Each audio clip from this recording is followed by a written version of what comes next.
ఓం శ్రీ మాత్రే నమః. అందరికీ నమస్కారం. Welcome back to my channel Sri Swetha vlogs. ఈ వీడియోకి ఒక లైక్ వేసి మీ ఫ్రెండ్స్ కి షేర్ చేయండి. అలాగే జై శ్రీకృష్ణ అని ఒక చిన్న కామెంట్ చేయండి. లింగరూపంగా ఉండే శంకరుడు పంచభూతాలకి ప్రతీకగా 5 చోట్ల లింగాకారములో ఉన్నాడు.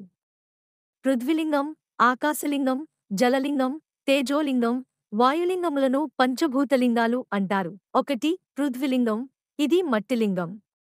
కంచిలో ఉంది. ఏకాంబరేశ్వర స్వామి అంటారు. పార్వతీదేవిచే ఈ లింగం ప్రతిష్ఠించబడినది. ఇక్కడున్న అమ్మవారి పేరు కామాక్షిదేవి. అష్టాదశ పీఠాలలో ఇది 1. 2 ఆకాశలింగం, ఇది తమిళనాడులోని చిదంబర క్షేత్రంలో ఉన్నది. ఆకాశలింగ దర్శనం రహస్యమైనది. ఆకాశం వలె శూన్యంగా కనిపిస్తుంది. లింగ దర్శనముండదు. అందువల్లనే చిదంబర రహస్యం అనే పేరు వచ్చినది. ఈ క్షేత్రంలో నటరాజస్వామి, శివకామ సుందరి అమ్మవార్లు మాత్రమే ఉంటారు.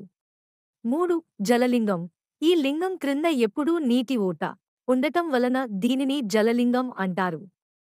ఇది తమిళనాడులోని తిరుచునాపల్లికి సమీపంలో జంబుకేశ్వర క్షేత్రంలో ఉంటుంది. ఈ స్వామి పేరు జంబుకేశ్వరుడు. అమ్మవారి పేరు అఖిలాండేశ్వరి. బ్రహ్మహత్యా పాతక నివారణ కోసం పరమేశ్వరుడు జంబుక వృక్షం క్రింద తపస్సు చేసినందుకే ఇక్కడి శివునికి జంబుకేశ్వరుడని పేరు వచ్చెను. 4 తేజోలింగం, తమిళనాడులోని అరుణాచలంలో తిరువన్నామలై క్షేత్రంలో తేజోలింగం ఉన్నది. అరుణాచల శిఖరాగ్రంపై అగ్నిశిఖ ఒకటి ఆవిర్భవించి తేజోలింగ రూపమయ్యాడు శివుడు. ఈయన పేరే అరుణాచలేశ్వరుడు. అమ్మవారి పేరు అరుణాచలేశ్వరి.